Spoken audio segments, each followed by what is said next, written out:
کہ میں اب جا کر اپنی قوم کو کیا جواب دوں گا کہ میں جن 70 لوگوں کو لے کر آیا تھا ان کے اس غلط سوال کی وجہ سے ہی میں نے ان کو مار ڈالا، اور پھر وہ لوگ تو مجھ پر بالکل بھی یقین نہیں کریں گے۔ تو حضرت موسیٰ علیہ السلام پریشان ہو گئے، اللہ تعالیٰ سے دعا کی، یا اللہ مجھے کوئی راستہ دکھائیے، آپ ان کو زندہ کر دیجئے، اگر میں اپنی قوم کے پاس جا کر یہ بات بتاؤں کہ انہوں نے آپ کو دیکھنے کی فرمائش کرنے پر ہلاک کر دیے گئے ہیں، تو پھر تو وہ لوگ مجھے بالکل جھٹلا دیں گے۔ تو اس وجہ سے پھر اللہ تعالیٰ نے کیا کیا، اگلی آیت میں بتا دیا، ثم بعثناکم من بعد موتکم، پھر تمہاری موت کے بعد ہم نے تمہیں دوبارہ سے اٹھا دیا، ٹھیک ہے؟ یعنی پھر وہ حضرت موسیٰ علیہ السلام کی دعا قبول ہو گئی اور یہ 70 لوگ دوبارہ سے زندہ ہو گئے۔ اچھا، 70 لوگ زندہ ہو گئے، کیوں زندہ ہو گئے؟ لعلکم تشکرون، تاکہ تم شکر ادا کرو، ٹھیک ہے؟ لیکن یہ اتنے ناشکرے تھے، جب اٹھ کر کھڑے ہوئے تو پھر اس وقت تو بڑے ٹھیک، لیکن جب اپنی قوم کے پاس پہنچے تو پھر جا کر حضرت موسیٰ علیہ السلام کی شکایات کرنا شروع ہو گئے کہ انہوں نے تو ہمیں مار دیا تھا، یہ تو ایسے ہیں کہ ہم نے تو اللہ کو نہیں دیکھا، یہ ہو گیا وہ ہو گیا، ٹھیک ہے؟ تو یہ ان کا طریقہ کار تھا، ہر وقت نبی کو پریشان کرنا، اللہ تعالیٰ پر اعتراضات کرنا۔ تو اگلی آیت جو ہے یہ اس وقت کی ہے جب انہوں نے اپنے کھانا کھانے پر بھی اعتراض کر دیا تھا کہ یہ کیا ہے، جب یہ لوگ اس وادی میں اترے تھے مصر سے بھاگ کر، فرعون سے بھاگ کر، جب یہ ایک وادی میں اترے تھے جس کو وادی نینوا کہا جاتا ہے غالباً، اس جگہ پر یہ لوگ گئے تھے اور ان کے پاس کھانے پینے کو کچھ نہیں تھا، تو انہوں نے فوراً سے چیخنا چلانا شروع کر دیا تھا کہ ہم کیا کھائیں گے، کیا پیئیں گے، اس جنگل میں آئے ہیں یہ وہ۔ تو پھر اللہ تعالیٰ سے حضرت موسیٰ علیہ السلام نے دعا کی کہ میری امت کے لیے کھانے کا انتظام کیجیے، تو اللہ تعالیٰ نے آسمان سے ان کے لیے من و سلوہ اتارا تھا۔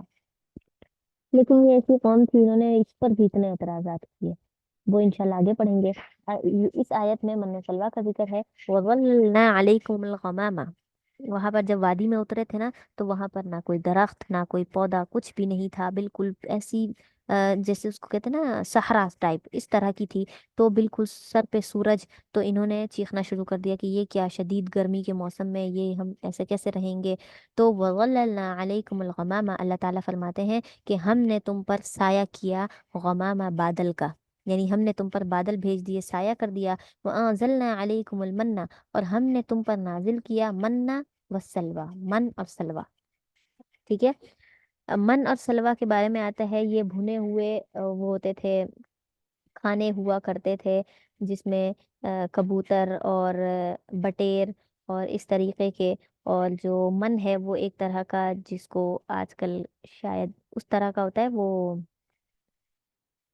آ، شبنم کی طرح کا، جو ایک گوند ٹائپ ہوتی ہے گول گول، اس طرح کا کوئی یہ میوہ ہوتا تھا جو جنت سے نازل کیا جاتا تھا ان لوگوں کے لیے۔ اور سلوہ جو ہے وہ بھنے ہوئے کھانے طرح طرح کے وہ ہوتے تھے۔ تو کلو من طیباتی، اللہ تعالیٰ فرماتے ہیں کھاؤ من طیباتی، پاکیزہ چیزوں میں سے، ما رزقناکم، جو ہم نے تمہیں عطا کی، یعنی اللہ تعالیٰ نے اس امت کو جو من و سلوہ پاکیزہ کھانے دیے ہیں، اللہ تعالیٰ فرماتے ہیں وہی کھاؤ۔ وما ظلمونا، اور ہم نے کیا کیا، ہم نے ظلم نہیں کیا، ہم نے ظلم نہیں کیا، ولیکن کانوا انفسہم یظلمون، لیکن وہ اپنے آپ پر ظلم کرتے تھے، اور لیکن وہ اپنے آپ پر ظلم کرتے تھے، مطلب یہ ہے کہ ہم نے ان کو گرمی محسوس ہوئی، ہم نے بادل بھیج دیا، ان کو بھوک محسوس ہوئی، ہم نے بھنے ہوئے کھانے جنت سے بنے بنائے تیار شدہ بھیج دیے بغیر کسی مشقت کی تیاری کے، اور پھر اس کے باوجود بھی ہم نے تو ان پر ظلم نہیں کیا، ہم نے تو ان کے ہر طرح کا ساتھ دیا کہ یہ ایمان پر ڈٹے رہیں، لیکن انہوں نے اپنے آپ پر ظلم کیا اور اس من و سلوہ پر بھی اعتراضات شروع کر دی، ٹھیک ہے؟ اس کے بعد ہے وَإِذْ قُلْنَا ادْخُلُوا هَٰذِهِ الْقَرْيَةَ، یہ وہ والی بات ہے جب من و سلوہ پر انہوں نے اعتراضات کیے کہ بھائی ہم تو ایک ہی کھانا کھا کھا کر بور ہو گئے ہیں، ہمیں یہ نہیں چاہیے، ہمیں تو وہ چاہیے کہ ہم خود سے اگائیں دال سبزی اور ہریالی، ہر طرح کے پالک فلاں فلاں ساری سبزیاں وغیرہ ہیں، تو ہمیں تو وہ چاہیے، ہم تو یہ ایک چیز کھا کر نہیں رک سکتے۔ تو پھر اللہ تعالیٰ نے ان کے لیے حکم دیا کہ ٹھیک ہے، تمہارے لیے ایک وادی تیار ہے آگے، اس وادی میں اتر جاؤ، اس بستی میں اتر جاؤ، اور اس کی زمین جو ہے وہ ایسی ہی ہے، یعنی اگانے والی سبزہ زار ہے، تم وہاں جا کر اپنی مرضی کی سبزیاں اگاؤ اور اس میں سے کھاؤ۔ ٹھیک ہے، اللہ تعالیٰ نے ان کی یہ والی بات بھی مان لی۔ ہوا یہ کہ اللہ تعالیٰ نے ان سے کہا کہ جب تم اس وادی میں داخل ہوگے نا، یہ تو میں تمہیں ایک نعمت کے طور پر دے رہا ہوں، تو جب تم داخل ہوگے تو اس میں تم نے سجدہ کرتے ہوئے جانا ہے۔ ٹھیک ہے، سجدہ کرتے ہوئے مطلب یہ کہ جھک کر جانا ہے، تاکہ پتہ چلے کہ تمہارے اندر عاجزی ہے، تم اللہ تعالیٰ کے سامنے جھک سکتے ہو۔ لیکن انہوں نے کیا کیا تھا، جب وہاں پر گئے، وادی کے اندر داخل ہوئے، تو انہوں نے وہ رینگنے والا انداز نہیں ہوتا، پیٹھ کے بل رینگنا، گھٹنوں کے بل، اور اس طریقے سے سانپ کی طرح انہوں نے رینگ رینگ کر داخل ہونا شروع کر دیا، کھسک کھسک کر جانے لگے کروٹ کے بل۔ وجہ کیا تھی؟ مذاق اڑانا تھا، اللہ تعالیٰ کے اس حکم کا مذاق اڑا رہے تھے۔ اللہ تعالیٰ نے کہا جھک کر چلو، یہ بالکل لیٹ کر کروٹ کے بل اور کھسک کھسک کر اس طریقے سے اس وادی میں داخل ہوئے۔ تو پھر ان پر کیا ہوا، وہاں پر بھی اللہ تعالیٰ نے ان کو بخش دیا تھا۔ اچھا اس آیت میں ہے وَإِذْ قُلْنَا ادْخُلُوا هَٰذِهِ الْقَرْيَةَ، انہوں نے جب جگہ مانگی تھی، اللہ تعالیٰ نے ان سے کہا وَإِذْ قُلْنَا، اور ہم نے کہا ادْخُلُوا، داخل ہو جاؤ، هَٰذِهِ الْقَرْيَةَ، اس بستی میں، یعنی اس جگہ پر داخل ہو جاؤ، اس دیہات میں، گاؤں میں۔ فَكُلُوا، پس تم کھاؤ، مِنْهَا، اس میں سے، اس وادی میں سے، اس بستی میں سے، حَيْثُ شِئْتُمْ، جہاں سے تم چاہو، رَغَدًا، رَغَدًا اوپر بھی آیا تھا حضرت آدم علیہ السلام اور حضرت حوا علیہ السلام کے لیے کہ اطمینان کے ساتھ، سکون کے ساتھ، آزادی کے ساتھ جہاں سے کھانا ہے کھاؤ، تو ان کو بھی ایسے ہی کہا تھا کہ حیث شئتم رغدا، جہاں سے بھی کھاؤ، آزادی کے ساتھ کھاؤ، اس پوری بستی میں رہو۔ وادخلوا الباب، بس تم ایک کام کرو، ایک کام کرو، وہ کیا؟ وادخلوا الباب، جب تم دروازے سے داخل ہو، سجدن، تو سجدہ کرتے ہوئے داخل ہونا، اور تم دروازے سے سجدہ کرتے ہوئے داخل ہونا۔ وقولوا، اور کہنا کہ حطۃ، بخش دیجئے ہمیں، ٹھیک ہے، نغفر لکم، ہم تمہیں معاف کر دیں گے، ٹھیک ہے۔ کس بات پر معاف کر دیں گے؟ یہ معافی کس چیز کی تھی؟ وہ جو انہوں نے اللہ تعالیٰ کی جنت سے نازل کی ہوئی غذا پر اعتراض کیا تھا، من و سلوہ پر جو اعتراض کیا تھا، یہ اس کی معافی تھی کہ تم سجدہ کرتے ہوئے داخل ہونا اور کہہ دینا کہ ہمیں معاف کر دیجئے تو میں تمہیں معاف کر دوں گا۔ لیکن انہوں نے کیا کیا؟ اللہ اکبر، اس بات پر بھی انہوں نے مذاق بنایا۔ خطایاکم، کیا کہ نغفر لکم خطایاکم، ہم تمہاری غلطیوں کو معاف کر دیں گے، وسنزید المحسنین، اور ہم تمہیں بہت زیادہ بدلہ دیں گے، محسنین، نیکی کرنے والوں کو، اور ہم نیکی کرنے والوں کو عن قریب بہت زیادہ بدلہ دیا کرتے ہیں، یعنی تمہیں اس کا بھی ثواب ملے گا، اس کے بدلے بھی تمہاری نعمتوں میں مزید اضافہ ہوگا۔ پھر انہوں نے کیا کیا؟ فبدل، بدل دیا، الذین ظلموا، ان لوگوں نے جنہوں نے ظلم کیا۔ ظلم کیا کا مطلب یہ کہ یہ بنی اسرائیل کی اس قوم نے اس قول کو، قولا، بدل دیا قول کو، غیر الذی، ایک اور قول کے ساتھ، قیل لہم، جو ان سے کہا گیا تھا، یعنی جو بات ان سے کہی گئی تھی اس کہ ہمیں معاف کر دینا، یہ جملہ کہنا ہے، انہوں نے اس بات کو بدل دیا دوسری بات کے ساتھ، ٹھیک ہے۔ یہاں پر کہا جاتا ہے کہ حطۃ، تو کے ساتھ ہے کہ معاف کر دیجئے، ٹھیک ہے، حطہ۔ تو یہ لوگ جب اس کے اندر داخل ہوئے نا، دروازے سے اندر کی طرف جب جا رہے تھے، تو انہوں نے حطۃ کے بدلے حنطۃ، حنطۃ کہنا شروع کر دیا تھا، اور حنطۃ کہتے ہیں اناج کو، یعنی یہ جب اندر داخل ہو رہے تھے رینگ رینگ کر، تو یہ کہہ رہے تھے اناج اناج اناج اناج، یعنی یہ کھانے پینے کی غرض سے اندر داخل ہو رہے تھے، ٹھیک ہے۔ تو اس چیز کو انہوں نے حطہ کو حنطہ سے بدل دیا تھا۔ یہی بات اللہ تعالیٰ نے ارشاد فرمائی کہ فبدل الذین ظلموا قولا غیر الذی قیل لہم، کہ انہوں نے ایک بات کو اس بات سے بدل دیا جو ہم نے ان سے کہی تھی نا، انہوں نے اس کے بدلے دوسرا لفظ استعمال کیا اور ہماری اس معافی والے لفظ کو مذاق بنا دیا۔ فانزلنا علی الذین ظلموا، بس ہم نے نازل کیا ان لوگوں پر، ظلموا، جنہوں نے ظلم کیا، رجزن، عذاب نازل کیا، من السماء، آسمان سے، بما كانوا یفسقون، اس وجہ سے کہ انہوں نے فسق کیا، انہوں نے جھوٹ کا انہوں نے اس چیز کی نافرمانی کی، تو ہم نے اس نافرمانی کی وجہ سے ان پر کیا کیا؟ عذاب نازل کر دیا۔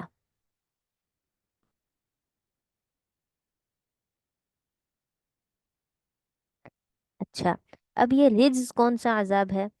رزق کے متعلق جو ہے کچھ اقوال ہیں، کوئی کہتا ہے کہ غضب ہے، اللہ تعالیٰ کا غصہ، کوئی کہتا ہے طاعون کی بیماری ہے، تو ان لوگوں پر یہ اللہ تعالیٰ نے آسمان سے طاعون کی بیماری یعنی ایسا عذاب نازل کر دیا تھا، ٹھیک ہے۔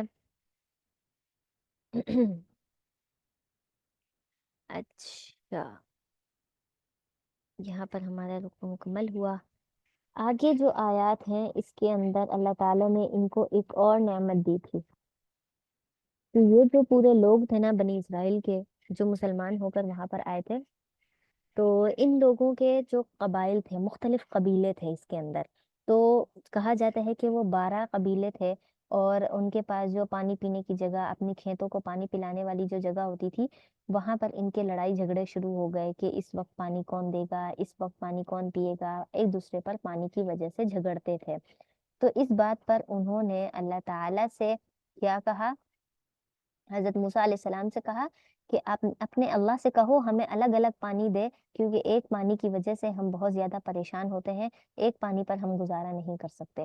تو پھر حضرت موسیٰ علیہ السلام سے جب انہوں نے پانی طلب کیا، یہ لکھا ہے وَإِذِ اسْتَسْقَىٰ، اور جب پانی طلب کیا موسیٰ سے لِقَوْمِهِ، اس کی قوم نے، جب موسیٰ سے اس کی قوم نے پانی مانگا کہ ہمیں ہر قبیلے کے لیے الگ الگ پانی چاہیے، تو فَقُلْنَا اضْرِبْ، ہم نے کہا، فَقُلْنَا، ہم نے کہا، اضْرِبْ، مارو، بِعَصَاكَ الْحَجَرَ، عصا، حضرت موسیٰ علیہ السلام کی جو عصا یعنی لاٹھی تھی، اپنی لاٹھی کو مارو، حجرا، پتھر پر، وہاں پر ایک پتھر موجود ہوگا، کہا کہ اس پتھر پر اس لاٹھی کو مارو، فَانْفَجَرَتْ، بس کیا ہو گیا،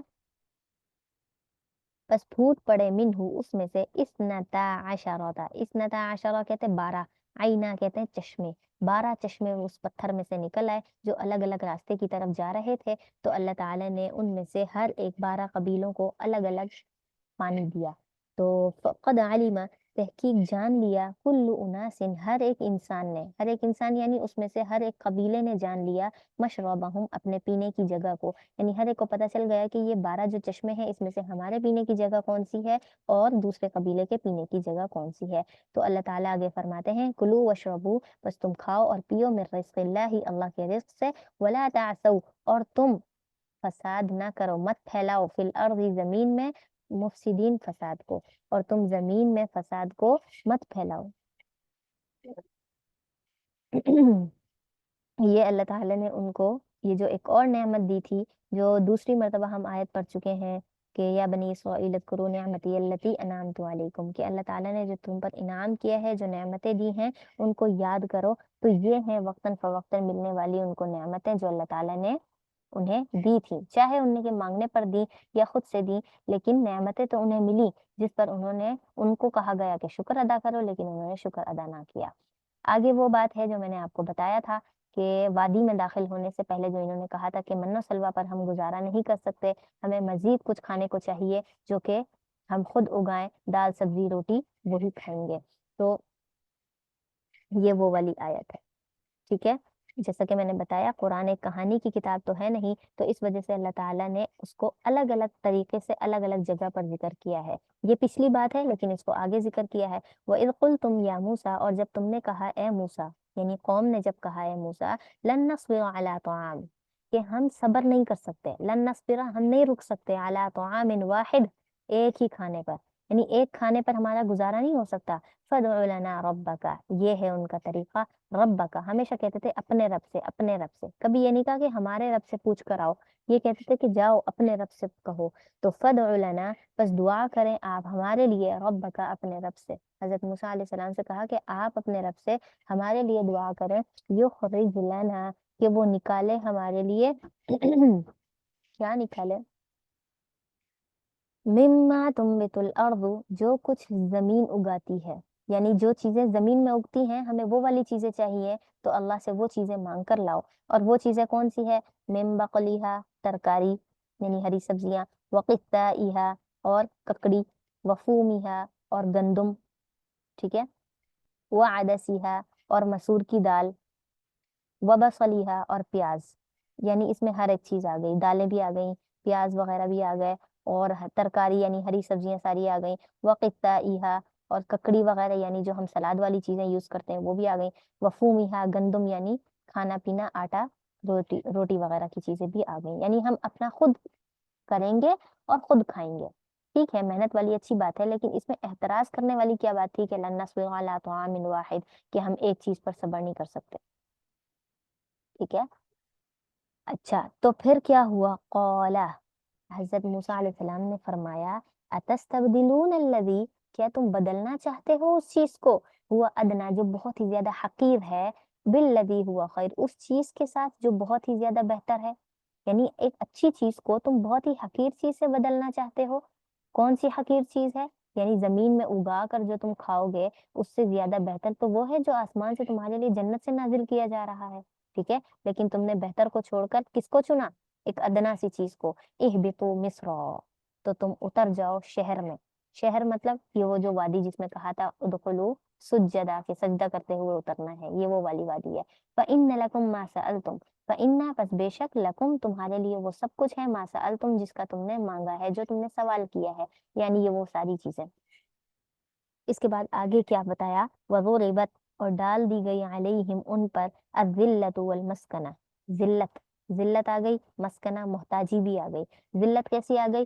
خود ہی خود زمین میں گڑے پڑے ہیں اور اس کو زمین کھود کر چیزیں وہ کر رہے ہیں، یعنی ایک یہ ذلت والی چیز ہے نا اس کے مقابلے میں جو ان کو جنت سے مل رہی تھی. تو والمسکنہ، اور محتاجی بھی، ہر ایک چیز کی محتاجی، اگائیں گے تو ہی کھائیں گے، اگر نہیں اگایا کسی وجہ سے بیمار ہے کچھ ہے تو پھر تو کھانے سے بھی بیٹھ گئے. ٹھیک ہے. یہ ایک نئی محتاجی تمہارے ہاتھ لگ گئی. وباء بغضب، اور اوپر سے پکانے کی بھی محتاجی، ہر حال میں تم نے پکانا بھی ہے اور کھانا بھی ہے، نہیں پکایا تو بھوکے رہو. وباء بغضب، اور وہ لوٹے بغضب، بغضب غضب یعنی غصے کے ساتھ، من اللہ اللہ کی طرف سے، یعنی اللہ تعالیٰ کی طرف سے انہیں بہت ہی غضب اور غصے والی کیفیات سے گزرنا ہے. ذالک بانہم، یہ اس وجہ سے ہے کہ کانوا یکفرون، کہ وہ انکار کرتے تھے بآیات اللہ، اللہ کی آیات کا، ویقتلون النبیین، اور وہ اپنے نبیوں کا قتل کرتے تھے. یعنی بنی اسرائیل کی امت ایسی ایک قوم تھی جس نے کیا کیا؟ اپنے نبیوں کو بھی قتل کیا ہے. ٹھیک ہے. بغیر الحق، بغیر حق کے، یعنی کوئی وجہ نہیں ہوتی تھی، بس وہ توحید کی طرف بلاتے اور یہ ان کو قتل کر دیتے تھے. اور بنی اسرائیل کی طرف کہا جاتا ہے کہ کئی ہزار نبی ان کی طرف مبعوث ہوئے، بنی اسرائیل کی طرف، صرف ایک قوم کی طرف اتنے پیغمبر، اتنے رسول اللہ تعالیٰ نے بھیجے. وجہ یہ تھی کہ یہ بہت ہی زیادہ نافرمان بھی تھے اور اپنے نبیوں کو قتل کر دیتے تھے، جس کے سبب دوبارہ اللہ تعالیٰ دوبارہ فرشتے، دوبارہ نبی ان کی طرف مبعوث کرتے.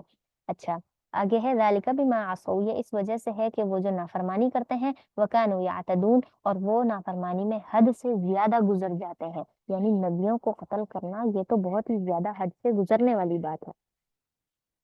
ٹھیک ہے. اچھا جی، اس کے بعد اگلا جو رکو شروع ہو رہا ہے وہ ہو رہا ہے یہود اور نصارہ کے بارے میں. ٹھیک ہے.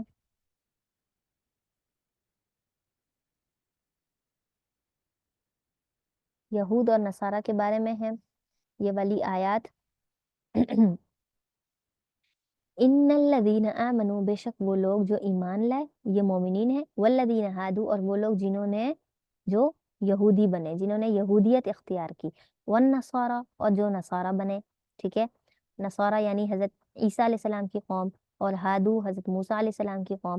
والصابئین، اور جو بے دین ہیں. بے دین کا مطلب یہ ہے کہ جو لوگ اللہ کے علاوہ کسی اور کی عبادت کرتے ہیں. ٹھیک ہے. یہ ہادو اور والنصارہ یہ کم از کم اللہ کو تو مانتے ہیں، والصابئین یہ تو اللہ کو ہی نہیں مانتے. ٹھیک ہے. من آمن باللہ، ان سب میں سے، ان سب میں سے، آمنو میں سے، ہادو والنصارى والصابئین، ان چاروں میں سے، من آمن باللہ جو اللہ پر ایمان لائے گا، والیوم الآخری اور آخرت کے دن پر ایمان لائے گا، وعمل صالحا اور نیک عمل کرے گا، فلہم اجرہم، تین کام کرنے ہیں اس نے، اس کے بعد اس کے لیے کیا ہے؟ فلہم اجرہم، پر اس کے لیے اجر ہے، عند ربہم ان کے رب کے پاس، یعنی وہ اس کا بدلہ دے گا. ولا خوف علیہم، اور ان کو کوئی خوف نہیں ہوگا، یعنی مرنے کے بعد ان کو کوئی خوف نہیں ہوگا کہ ہمیں کہیں سزا تو نہیں ملنے والی. ولا هم یحزنون، اور نہ ہی انہیں کوئی حزن ہوگا، یعنی نہ ہی وہ غمگین ہوں گے. ٹھیک ہے. نہ ہی وہ غمگین ہوں گے. یہ ان کے بارے میں ہو رہا ہے کہ یہ جو بھی قوم ہے ان میں سے کوئی بھی ہے، ان سب کے لیے ابھی ضروری ہے کہ آمنو باللہ، کہ وہ اللہ پر ایمان لائے. ٹھیک ہے. صحیح سے مومن بنے. کیونکہ اب آپ صلی اللہ علیہ وسلم کے آنے کے بعد یہود اور نصارہ کا کوئی مذہب نہیں ہے. اگر کوئی یہودی ہے تو اس کے لیے ضروری ہے کہ وہ امت محمدیہ میں سے ہی بنے، یعنی آپ صلی اللہ علیہ وسلم پر ایمان لائے تو ہی وہ سچا مومن ہے.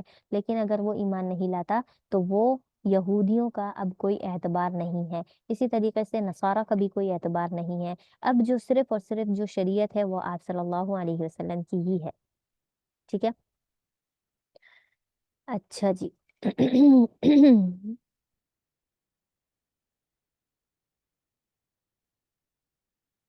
اچھا، اب جو اگلی آیات ہے اس کے اندر کیا ہے کہ یہ لوگ جو جب حضرت موسیٰ علیہ السلام تو کوہ طور پر گئے تھے کتاب لینے کے لیے، یہ اس وقت کا واقعہ ہے، اور 70 لوگوں کو جو ساتھ لے کر گئے تھے. تو پھر جب انہوں نے کیا کیا تھا، کہا تھا کہ ہم اللہ کو دیکھنا چاہتے ہیں، پھر اللہ نے انہیں موت دے دی تھی. موت کے بعد جب دوبارہ اٹھائے گئے تھے تو یہ بہت وہ ہو گئے تھے کہ یہ کیسا مطلب خدا ہے، یہ کیسا نبی ہے جو ہمیں فوراً سے موت دے دیتا ہے، ہم اب اس کی اطاعت نہیں کریں گے. انہوں نے اس طریقے سے نافرمانی شروع کر دی تھی. تو پھر اللہ تعالیٰ نے ان سے یہ عہد لیا تھا. اور عہد کیسے لیا تھا؟ کوہ طور کا جو پہاڑ تھا وہ اٹھا کر ان کی سروں پر لے آئے تھے کہ اگر تم نے ابھی اطاعت نہ کی تو یہ پہاڑ تمہارے اوپر گرے گا اور تم کیا ہو جاؤ گے، مر جاؤ گے. یہ وہ والا واقعہ ہے. وَإِذْ أَخَذْنَا مِيثَاقَكُمْ، اور جب ہم نے عہد لیا تم سے، وَرَفَعْنَا، اور ہم نے بلند کر دیا، فَوْقَكُمْ، تمہارے اوپر، الطور، طور پہاڑ کو، یعنی طور پہاڑ کو جب ہم نے تمہارے اوپر لے آئے اس وقت ہم نے تم سے عہد لیا تھا کہ خُذُوا مَا آتَيْنَاكُمْ، پکڑ لو اس چیز کو جو میں نے تمہیں دیا ہے، یعنی ہم نے جو تمہیں دیا ہے. تو کون سی کتاب؟ تورات کی. بقوت، قوت کے ساتھ اس کو پکڑ لو. وَاذْكُرُوا، اور یاد کرو، مَا فِيهِ لَعَلَّكُمْ تَتَّقُونَ، اس چیز کے بارے میں تاکہ تم ڈر سکو. یعنی ان چیزوں کو یاد کرو، تورات کے اندر جو جو حکم ہے، احکام ہیں، ان کو یاد کرو، ان پر عمل کرو. لَعَلَّكُمْ تَتَّقُونَ، تاکہ تم ڈرنے والے بن جاؤ، تاکہ تم متقی بن جاؤ. ثُمَّ تَوَلَّيْتُم مِّن بَعْدِ ذَلِكَ، وہاں سے تو جیسے ہی پہاڑ سر کے اوپر انہوں نے دیکھا تو فوراً سے کہنے لگے ہاں ہاں ہم کلمہ پڑھتے ہیں، ہم کتاب پر ایمان لائیں گے، حضرت موسیٰ کو مانیں گے، اللہ کی اطاعت کریں گے، ساری چیزوں کو انہوں نے مان لیا. لیکن جیسے ہی طور پہاڑ کو اللہ تعالیٰ نے واپس اپنی جگہ پر لے کر گئے اور ان لوگوں کو کہا کہ تم کیا کرو، اب اپنی قوم کی طرف واپس جاؤ، تو واپس آ کر وہ واپس کیا ہو گئے، اس بات سے پلٹ گئے. ثم تولیتم، پھر تم نے روگردانی کر لی، پھیر لیا اپنا رخ اس بات سے، من بعد ذالک، اس کے بعد، یعنی کوہ طور کے معاملہ ہونے کے بعد تم نے اس چیز کو چھوڑ دیا. فلولا فضل اللہ، بس کیا ہو، اوہ، ایک سیکنڈ، فلولا فضل اللہ، بس اگر اللہ کا فضل نہ ہوتا تم پر، علیکم، تم پر فضل نہ ہوتا. جی، وعلیکم السلام. نماز کا ٹائم ہے. بس میں یہ آیت ہی مکمل کرنے لگی ہوں، بس یہ آیت مکمل کر کے نا ہم ختم کرتے ہیں. ٹھیک ہے، کافی ٹائم ہو گیا. جی. اچھا، تم ثم تولیتم من بعد ذلک، پھر تم نے اس کے بعد اس بات سے روگردانی کی. فلولا فضل اللہ علیکم، بس اگر اللہ کا تم پر فضل نہ ہوتا، ورحمتہ، اور اس کی رحمت نہ ہوتی، لکنتم من الخاسرین، تو تم کیا ہو جاتے، خسارہ پانے والوں میں سے ہو جاتے. یہاں تک وہ اس کا ذکر تھا کہ اللہ تعالیٰ نے جو ان سے عہد لیا تھا اس عہد کا تذکرہ تھا. ٹھیک ہے، اس کے بعد آگے ان کی ایک اور سرکشی کا ذکر ہے، وہ انشاءاللہ ہم اگلی کلاس میں پڑھیں گے. ابھی کے لیے اتنا ہی ہے. امید ہے آپ لوگوں کو سبق سمجھ آیا ہوگا. ٹھیک ہے، کلاس مکمل کرتے ہیں پھر. ہاں، بہت ایسا لگتا ہے آپ سمجھاتی ہیں کہ وہ اسی دور سے ہم لوگ گزر رہے ہیں. بہت بہت زیادہ، یعنی کہ اتنی زیادہ دلچسپی ہو جاتی ہے. بہت اچھا لگا، ماشاء اللہ ماشاء اللہ. ہاں، بہت جزاکم اچھا اللہ خیر. سمجھاتی ہیں آپ. جزاکم اللہ خیر. بس میری کوشش ہے کہ تھوڑا جلدی جلدی ہم لے کر چلے، لیکن پھر بھی نہیں ہو پا رہا مجھ سے. حالانکہ تشریح. انشاءاللہ ہو جائے گا. وہ پتہ ہے آپ کو ہوں، کہ مصروفیت ہوتی ہے ہر خواتین کی، ٹھیک ہے نا. بالکل اور بالکل اوپر سے نماز بھی ساتھ کے ساتھ ہے، اس کا بھی یہ مسئلہ بالکل ہے. بالکل. تو یہ بس اور کچھ نہیں ہے، ورنہ تو ایسے یہ 2 گھنٹے گزرتے ہیں، اس کا تو پتہ ہی نہیں چلتا کہ کتنی جلدی گزر گئے. نہ مجھے ماشاء اللہ. وقتاً فوقتاً یہ ہو رہا ہوتا ہے کہ کہیں آپ لوگ بور نہ ہو رہے ہوں، میں مستقل بول رہی ہوں اور 2 گھنٹے. اللہ نہیں، اللہ معاف کرے، اللہ معاف کرے. آپ 2 جہانوں کی سردار،